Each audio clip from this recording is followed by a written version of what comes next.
The smell of lavender and lemon hit me like a slap in the face as I stepped through my front door. Our house never smelled like that. Mike hated artificial scents, claiming they gave him migraines. Something was off. "Mike?" I called out, setting down my briefcase and kicking off my heels. "You home? In here, Beth." His voice drifted from the living room, sounding oddly strained. I rounded the corner and froze. There, perched on my favorite armchair, like a queen on her throne, sat Irene, my mother-in-law. Mike hovered nearby, looking like a schoolboy caught with his hand in the cookie jar. "Surprise!" Irene trilled, her smile not quite reaching her eyes. "Mikey here has been kind enough to invite me to stay for a while."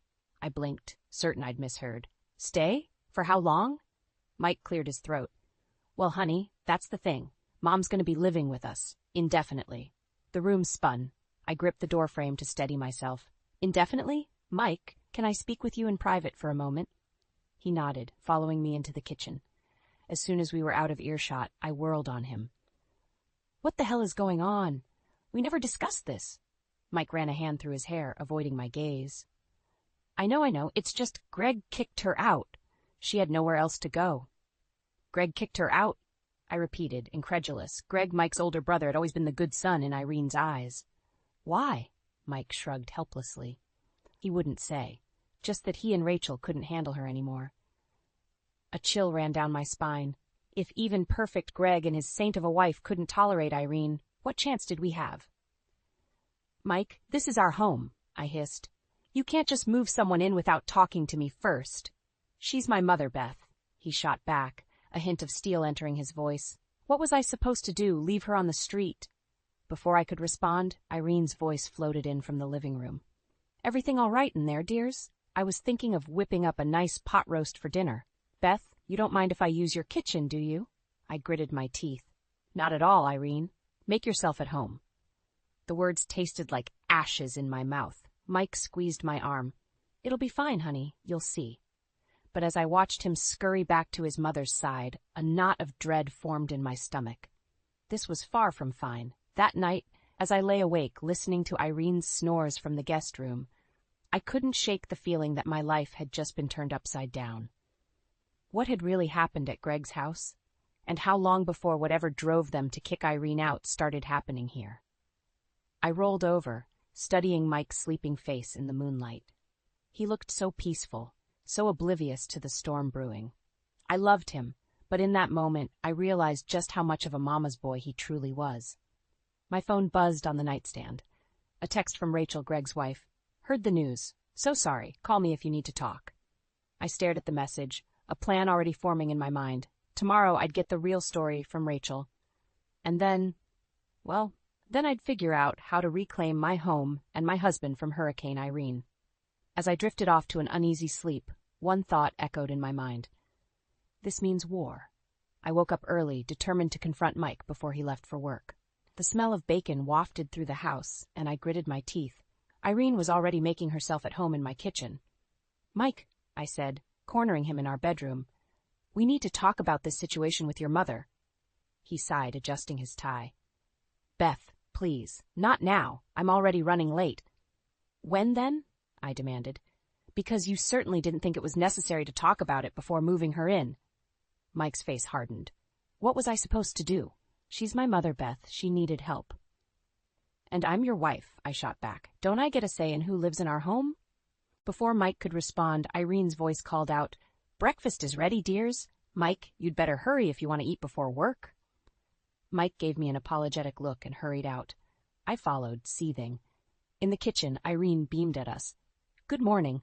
I hope you don't mind, Beth, but I rearranged a few things. This layout is much more efficient." I stared at my kitchen, now unrecognizable. "Irene, you can't just—" "Mom, this looks great," Mike interrupted, shoveling eggs into his mouth. "But I've got to run. Thanks for breakfast." He kissed Irene's cheek, then mine, and was gone before I could protest further. Left alone with Irene, I took a deep breath.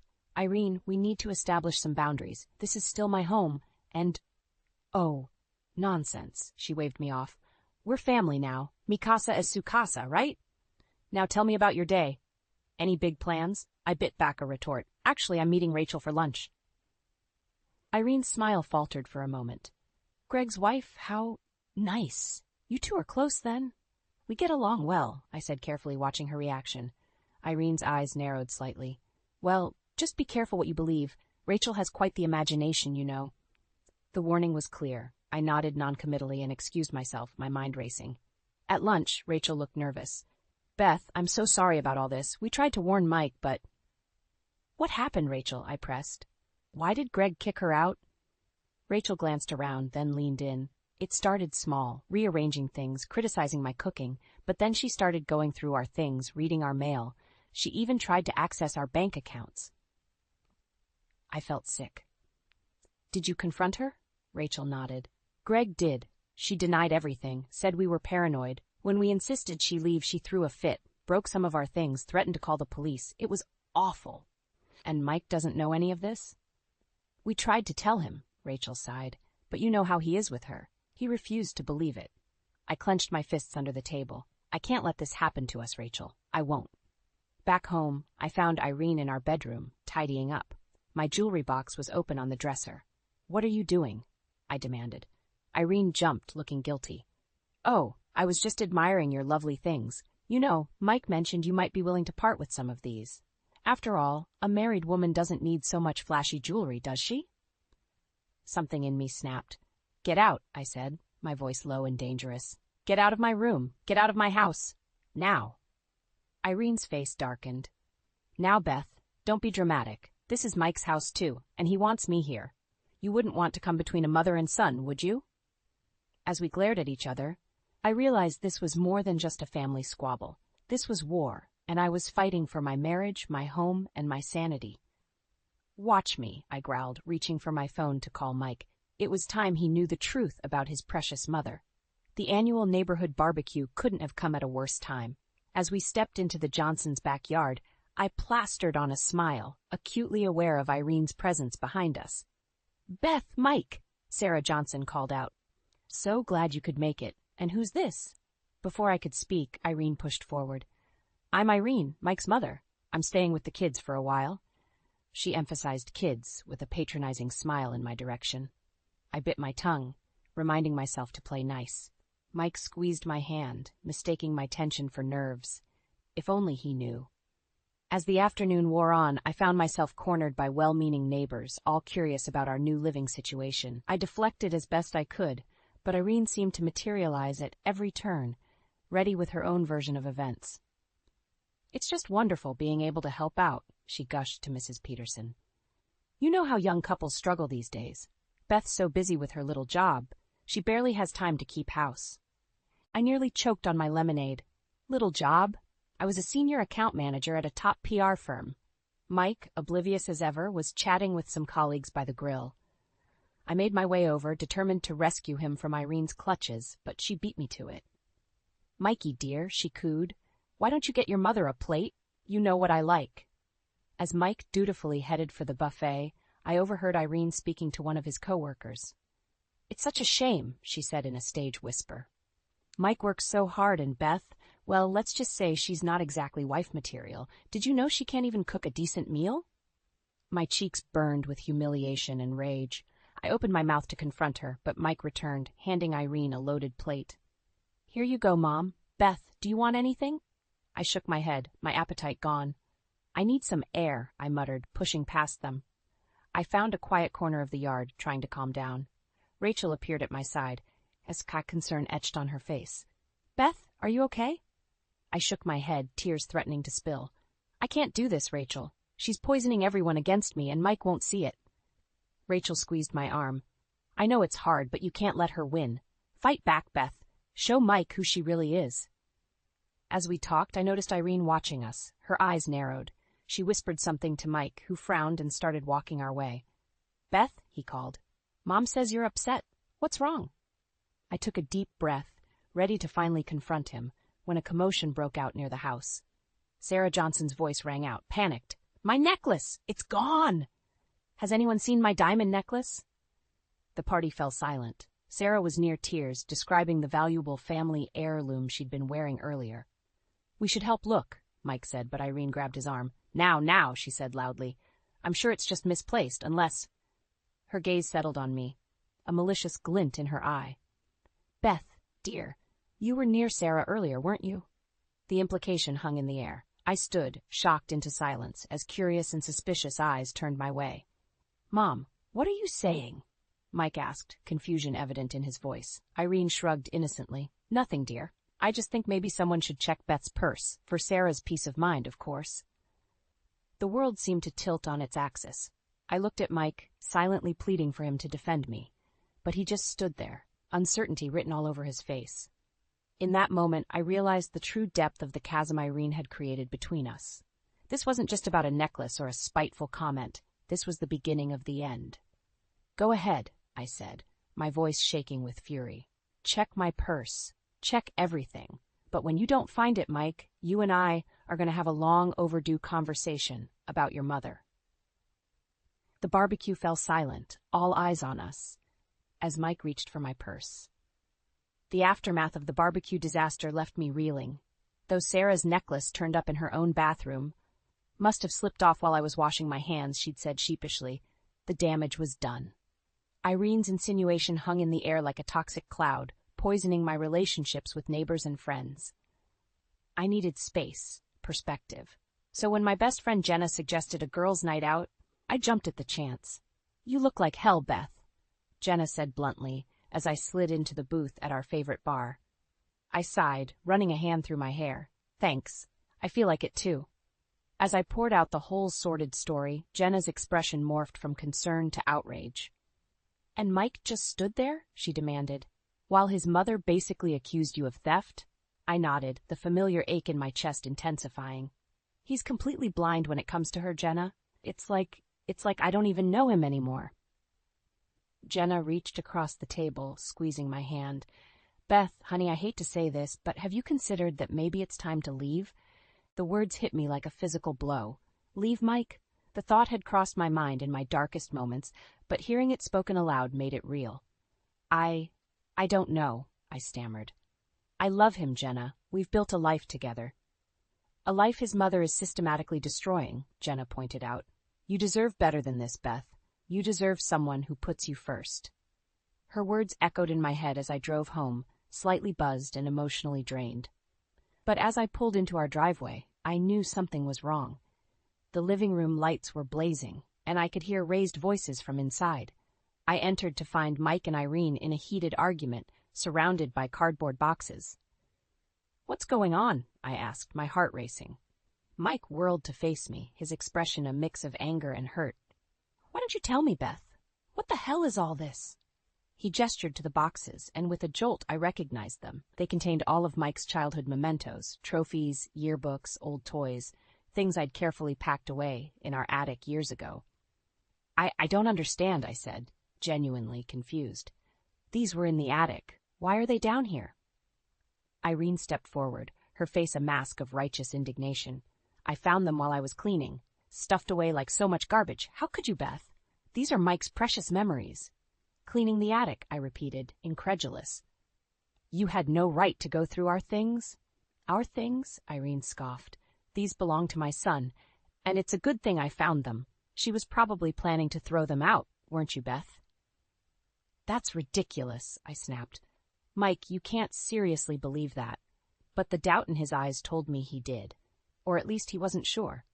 I think, Irene said primly, that it's clear Beth doesn't appreciate the importance of family. Perhaps it's time we discussed more permanent living arrangements. The implication was clear. She wasn't leaving. She was trying to push me out. I looked at Mike, silently pleading with him to see through his mother's manipulation. But he just stood there, conflicted and silent. In that moment, something inside me hardened. I thought of Jenna's words at the bar. I thought of all the times Mike had chosen his mother over me. I thought of the life I'd imagined for us, crumbling before my eyes. You know what? I said, my voice steady despite the turmoil inside.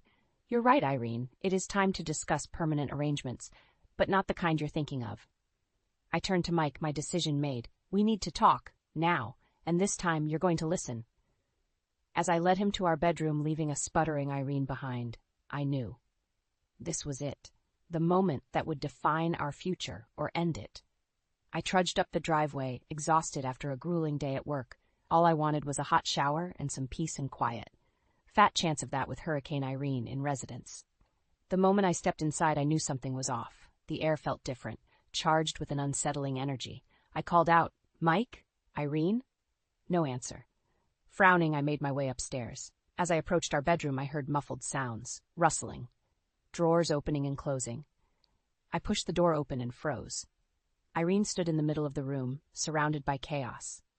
My clothes were strewn across the bed, drawers pulled out, and my jewelry box lay open on the dresser. "What the hell are you doing?" I demanded, my voice shaking with fury. Irene whirled around, her face a mask of faux innocence. "Oh, Beth, I was just tidying up. This room was such a mess, I thought I'd help out." By going through my personal belongings, I strode into the room, snatching my favorite necklace from her hands. "This isn't tidying, Irene. This is an invasion of privacy." Her eyes narrowed. Now, dear, there's no need for dramatics. I'm family, after all, and families share everything, don't they?" "Not like this," I hissed. "Where's Mike? Does he know you're doing this?" A sly smile crept across Irene's face. "Mike understands that a mother only wants what's best for her son, and right now, what's best is making sure he's not being taken advantage of." My blood ran cold. "What are you talking about?" Irene held up a stack of papers. With a jolt, I recognized them. Financial documents I'd been reviewing for work, confidential client information. "Imagine my surprise," Irene said, her voice dripping with false concern, "when I found these hidden away. Planning to embezzle from your company, Beth? Or perhaps engage in some insider trading?" "Those are confidential work documents," I snapped, reaching for them. "You have no right." Irene danced away, clutching the papers to her chest. "Oh, I think Mike has every right to know what his wife is up to. In fact, I've already called him. He's on his way home now." Panic clawed at my throat. "Irene, you don't understand. Those papers are legitimate. If you've told Mike..." "Told me what?" Mike's voice came from the doorway. He looked between us, confusion etched on his face. "Mom? Beth? What's going on?" Irene's expression morphed into one of maternal concern. "Oh, Mikey, I'm so sorry, but I think Beth has been hiding things from you. Dangerous things." As Irene spun her web of lies, twisting the truth about the documents, I watched Mike's face. I saw doubt creep in, saw him looking at me with suspicion. "Mike," I pleaded, "you can't seriously believe this. Your mother went through our things without permission. She's manipulating you." But I could see the conflict in his eyes. The little boy who could never disappoint his mother, warring with the man who had promised to stand by me. "I think," Mike said slowly, "that we all need to calm down and talk about this rationally." "Rationally?" I exploded. "Mike, open your eyes. Your mother has been systematically trying to drive a wedge between us since the moment she moved in, and you've let her." Mike flinched, as if I'd slapped him. "Beth, that's not fair. Mom's just trying to help." "Help?" I laughed bitterly. "Is that what you call this?" I looked between them, Mike uncertain and conflicted, and Irene smugly triumphant. In that moment, I realized nothing I said would make a difference.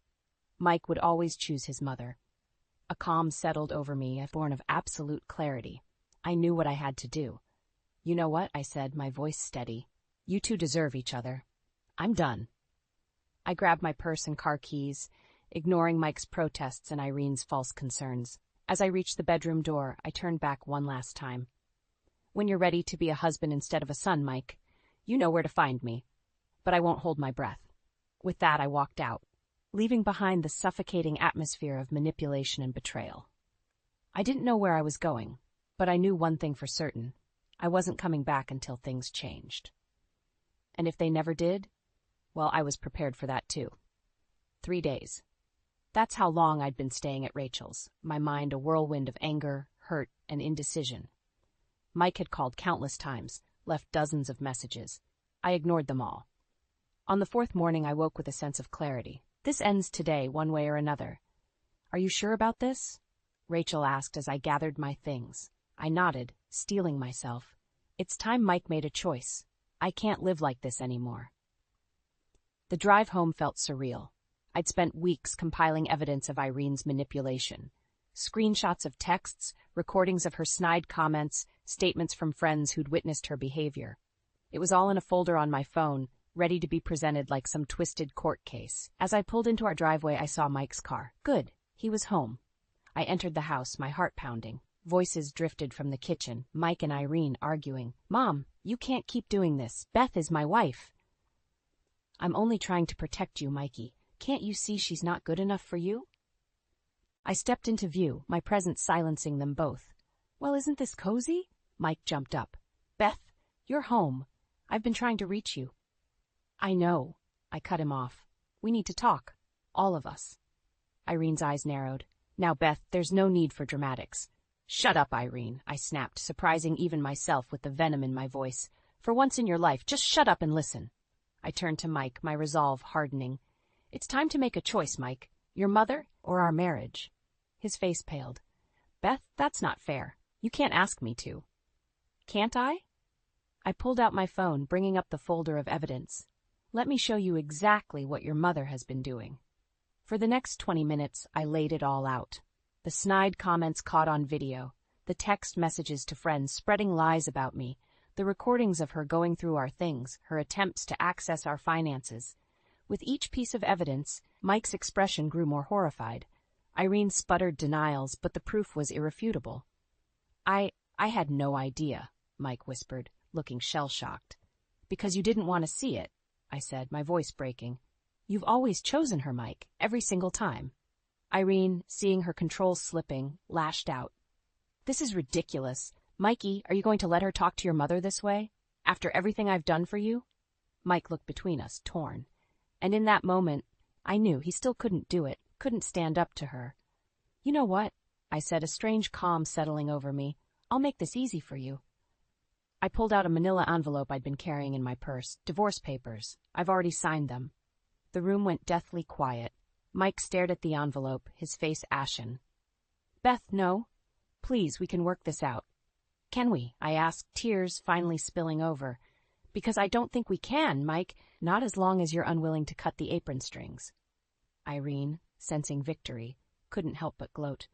Well, if that's how you feel, Beth, perhaps it's for the best. Mikey deserves someone who understands family loyalty. I whirled on her, years of pent-up rage exploding. Family loyalty? You wouldn't know the meaning of the word.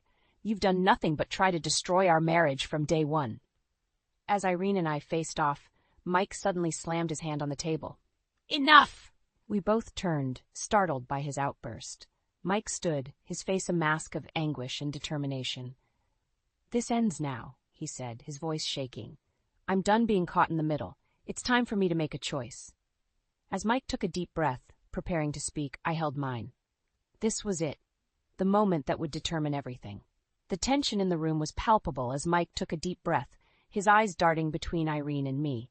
I held my breath, my heart pounding so loudly I was sure they could hear it. Mom, Mike began, his voice trembling slightly, I love you. You're my mother, and nothing will ever change that. But, he paused, swallowing hard. But Beth is my wife, and I can't keep letting you come between us. A flicker of hope ignited in my chest, but I tamped it down. I'd been disappointed too many times before. Irene's face contorted with rage.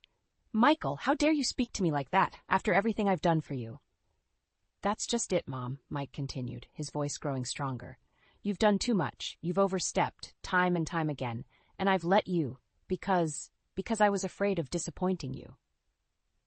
I watched in disbelief as Mike straightened his shoulders, looking more resolute than I'd ever seen him. But I'm more afraid of losing Beth, of losing the life we've built together. Irene's eyes narrowed dangerously. You ungrateful child, I gave up everything for you, and this is how you repay me? By being my own man? Mike shot back. By standing up for my wife? Yes, I guess it is. He turned to me, his eyes pleading. Beth, I'm so sorry. For everything. I know I've hurt you, let you down, but please give me a chance to make it right. I stood frozen, overwhelmed by conflicting emotions. Part of me wanted to throw myself into his arms, to believe that this time things would be different. But another part, the part that had been hurt and betrayed too many times, held back. Mike, I said carefully, I appreciate what you're saying. But words aren't enough anymore. I need action. Irene, sensing her control slipping away, played her final card. Fine, she shrieked. If that's how you both feel, I'll just leave. I'll go back to my house and you'll never have to see me again. Mike and I exchanged a look of confusion. Your house? I asked. I thought you sold it? A flicker of panic crossed Irene's face. Well, that is... Mom? Mike's voice was dangerously quiet. Did you lie about selling your house? Irene's silence was all the confirmation we needed. Oh my God, I breathed. You manipulated us. You had a home all along, but you chose to come here and wreak havoc on our marriage. Mike's face hardened. Get out, he said, his voice cold. Now. Mikey, please, Irene whimpered, but Mike cut her off. No. I'm done. Pack your things and leave, today. As Irene stomped upstairs, sobbing dramatically, Mike turned to me. Beth, I know this doesn't fix everything, but I hope it's a start. I nodded, still processing everything that had happened. It is. But Mike, we have a lot to work through. Trust to rebuild. He reached for my hand, and after a moment's hesitation, I let him take it. I know, and I'm ready to do whatever it takes. Counseling, time apart, anything. I can't lose you, Beth. As we stood there, hand in hand, I felt a glimmer of hope. It wasn't a fairy tale ending. We had a long road ahead of us. But for the first time in months, I felt like we might actually make it. Suddenly, a crash from upstairs jolted us out of the moment. We rushed up to find Irene in our bedroom, my jewelry box upended on the floor. What are you doing? I cried. Irene straightened, clutching something in her hand. If you're kicking me out, I'm taking what's rightfully mine. As she pushed past us, I caught a glimpse of what she held, my grandmother's antique locket, the most precious thing I owned. In that moment, something in me snapped. All the pain, all the frustration of the past months came rushing to the surface. Without thinking, I lunged for Irene, determined to reclaim what was mine, not just the locket, but my life, my marriage, my sense of self. As we grappled at the top of the stairs, I dimly heard Mike shouting. Then suddenly, the world tilted. I felt myself falling, Irene's nails raking my arm as she tried to catch her balance. The last thing I saw was Mike's horrified face as I tumbled down the stairs, the world going black around me. The steady beep of a heart monitor pulled me from the darkness. I blinked, the harsh hospital lights making me wince. As my vision cleared, I saw Mike slumped in a chair beside my bed, his face haggard with worry. Beth? His voice cracked as he leaned forward. Oh, thank God. You're awake. Memories flooded back, the confrontation, Irene's theft, the fall. I tried to sit up, but pain shot through my body. Easy, Mike soothed, gently pushing me back. You took quite a tumble. Concussion, bruised ribs, sprained wrist. Irene? I croaked. Mike's face hardened. Gone. For good this time. I've made sure of it. As he filled me in on the details, Irene's arrest for assault and attempted theft, the restraining order he'd filed, I felt a weight lifting from my chest. It was over. Finally, truly over. But as the relief faded, a new worry set in. Mike, I said softly, what happens now, with us? He took my hand, his eyes brimming with tears. Beth, I know I've let you down. I've been a coward, choosing the easy path instead of standing up for our marriage. But seeing you fall, I've never been so terrified in my life. It made me realize what really matters. I wanted to believe him, but doubt still gnawed at me. How do I know this isn't just another promise you'll break when things get tough? Mike nodded, understanding my hesitation. You're right to doubt me. I haven't earned your trust, but I'm asking for a chance to rebuild it. I've scheduled appointments with a marriage counselor. I'm ready to do the work, Beth, to be the husband you deserve. As I looked into his eyes, I saw a determination I'd never seen before. But I also saw my own reflection, stronger, more self-assured than I'd been in years. I appreciate that, Mike, I said carefully, and I'm willing to try counseling. But I need you to understand something. I'm not the same woman I was before all this. I've found a strength in myself that I didn't know I had. He squeezed my hand. I know, and I love you even more for it. Over the next few weeks, as I recovered physically, Mike and I began the harder work of healing our marriage. It wasn't easy. There were setbacks, arguments, moments when I wondered if we were fighting a losing battle.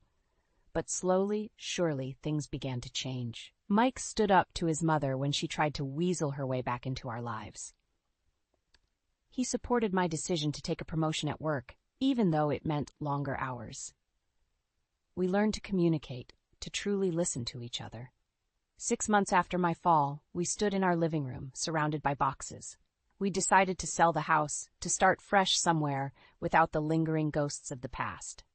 As Mike carried the last box out to the moving truck, I took a final look around. I thought of all the pain, the anger, the fear these walls had witnessed.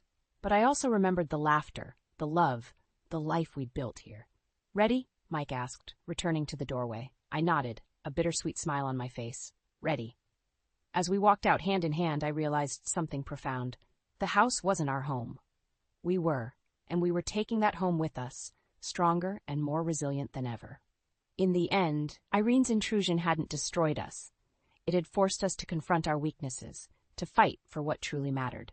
We'd been forged in fire, emerging not unscathed, but unbroken. As we drove away, I looked at Mike, seeing him with new eyes. He wasn't perfect, and neither was I, but we were perfectly imperfect together, and that, I realized, was worth fighting for. The road ahead wouldn't be easy. We still had work to do, trust to rebuild. But for the first time in a long time, I felt hope, real, unshakable hope, because now I knew the truth. Home isn't a place. It's not defined by four walls or a shared last name. Home is where you find your strength, where you're free to be your truest self. And I was finally, truly, home.